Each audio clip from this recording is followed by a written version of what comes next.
Fue el histriónico Gerardo Fernández Noroña hasta el Parlamento Europeo. Fíjense, me llama la atención, primero la forma en que viajó.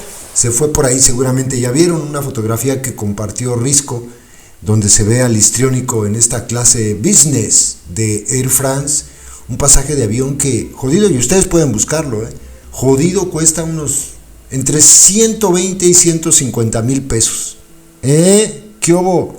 Él no viaja como cualquiera, él viaja bien, pero bueno, además de todo llegó a un lugar en el que trabajan personas a las que el gusano López les dijo borregos, ¿se acuerdan? Cuando la Unión Europea condenó los homicidios de periodistas en México, el Parlamento Europeo más bien, López le contestó al Parlamento Europeo diciéndoles borregos, porque ya ven que al Anélido, que estaba antes en la presidencia, no le gustaba que se metieran con México, pero eso sí, como metía la cuchara con Argentina, con Perú, con Bolivia, con Ecuador, con todos los que pues no le caían bien. Y fue ahí, a ese lugar donde trabaja gente a la que le dijeron, trabaja entre comillas, los parlamentarios europeos son igual de talegones que los diputados mexicanos, pero bueno, a este lugar a donde les dijeron borregos, y quizás sea por eso que estaba pues prácticamente vacío el lugar. No sé cuántos diputados europeos haya, pero pues son más de 400 fácilmente, entonces pues yo no sé cuántos habría, unos 40.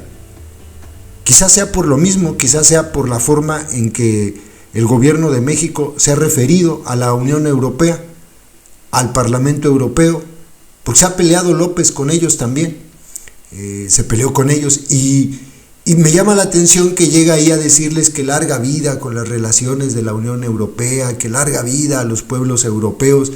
Qué hipocresía si desde México se señala a Europa como pues un cúmulo de países burgueses, que sí lo son, pero luego llegan diputados de este corte, bueno, en este caso un senador, el presidente del Senado de este corte, a hacerles la barba, y es ridículo. Algo que estuvo bien que dijera el histriónico Noroña, porque pues no todo lo que dice el tipejo es ridículo, la gran mayoría de las cosas sí, pero que estuvo bien que ahí en el Parlamento Europeo, donde se ha condenado muchísimo la invasión de Rusia a Ucrania, no se haga de la misma forma con lo que está haciendo Israel en Palestina, porque son muy apapachadores de Israel, muy apapachadores, de verdad. Pero bueno, escuchen lo que fue a decir el histriónico Gerardo Fernández Noroña, que entre otras cosas fue a presumir que va a haber elección al Poder Judicial en México. Dios mío, qué cosas presume. Muchas gracias a la presidencia. Muy buenas tardes, señoras, señores. Es para mí un honor dirigirme a esta asamblea. He oído toda la mañana sobre la democracia y en México se vive un momento de democracia excepcional, con un nivel de politización muy importante de nuestro pueblo. La última elección, por primera vez en 200 años de República Federal, una mujer ha llegado a la presidencia, la compañera presidenta Claudia Sheinbaum Pardo, con casi el 60% de los votos. Obtuvimos 2/3 de la Cámara de Diputados, ganamos el 93% de los senadores de mayoría y acabamos construyendo la mayoría calificada, que ha generado importantes reformas en beneficio de nuestro pueblo.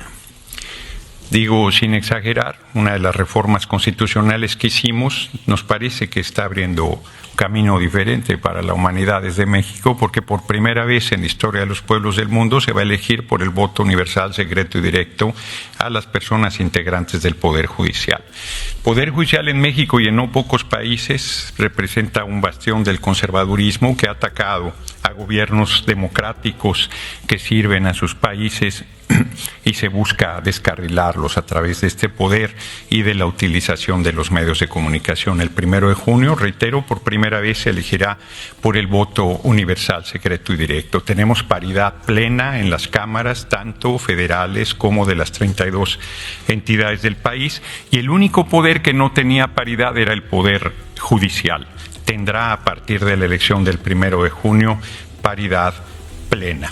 Vivimos un momento difícil también porque la relación con el gobierno de Estados Unidos nunca ha sido fácil. Y en este momento que contamos con un tratado de libre comercio de Canadá, Estados Unidos y México, se plantea modificarlo y generar aranceles hacia las mercaderías de México. No debería ser así. 90% de nuestro comercio está vinculado a Estados Unidos. Estos no deberían tener aranceles. Se quedó que el 2 de abril se dará una definición sobre el particular y la definición tendría que ser que continúa nuestro país sin aranceles. No solo México está atento a lo que suceda, sino el propio mundo en general, por la posibilidad de cambiar las reglas del intercambio comercial como hay en este momento. Yo quiero plantear también en esta asamblea mi preocupación. Me parece inconcebible que en pleno siglo XXI siga existiendo el racismo, que siga pensándose que por su color de piel se es superior, y me parece todavía más grave que se lleve una política pública planteando con el tema de la migración posiciones racistas, posiciones clasistas y llevándolas a políticas públicas que no solo atentan contra derechos humanos fundamentales, sino que ponen en riesgo la colaboración entre diversos países. Es el caso de México con Estados Unidos, que tiene una población, se habla de diferentes millones, 30 millones, 40 millones de mexicanos que con su trabajo y esfuerzo contribuyen a la riqueza del vecino país, que no fueron a robar, que no fueron a generar conductas antisociales, sino que pagan impuestos todos los días y con su trabajo y esfuerzo contribuyen a la riqueza del vecino país. Sin embargo, se les plantea una persecución y no se hace lo mismo con los grupos de narcotráfico que en el propio territorio estadounidense distribuyen droga y que no son desmantelados. Nosotros creemos que en esos temas hay una posición hipócrita que debería revisarse y que debería plantearse una relación de respeto entre los países. Nosotros somos unos defensores firmes de la independencia y la soberanía de nuestra patria.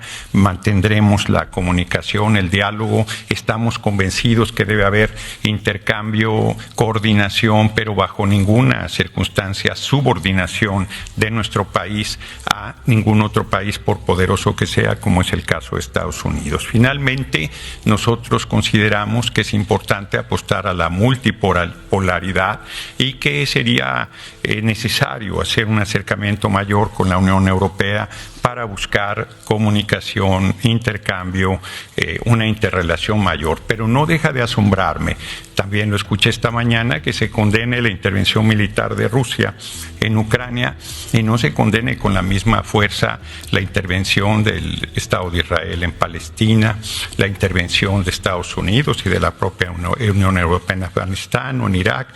Nos parece que toda intervención militar debe ser condenada, que todo racismo, que todo clasismo, que toda homofobia, que toda misoginia, que toda forma de discriminación y toda forma de violencia debería ser condenada, y la guerra misma debería ser condenada, que en pleno siglo XXI deberíamos encontrar la manera de comunicarnos con respeto entre los pueblos y los gobiernos del mundo y contribuir al desarrollo donde lográramos que el centro de nuestro desarrollo económico sea el ser humano, para hacer posible dos frases que con ello termino. Como decía Ricardo Flores Magón, un gran revolucionario mexicano que sostenía que el pueblo tiene derecho a vivir y a ser feliz, o como decía Rosa Luxemburgo, por una sociedad donde seamos socialmente iguales, humanamente diferentes y completamente libres. Agradezco su atención y deseo larga vida a los pueblos de Europa, larga vida al Consejo Europeo, pero sobre todo larga vida a las relaciones sin racismo, sin clasismo y de respeto entre los pueblos y entre las naciones. Muchas gracias por su atención.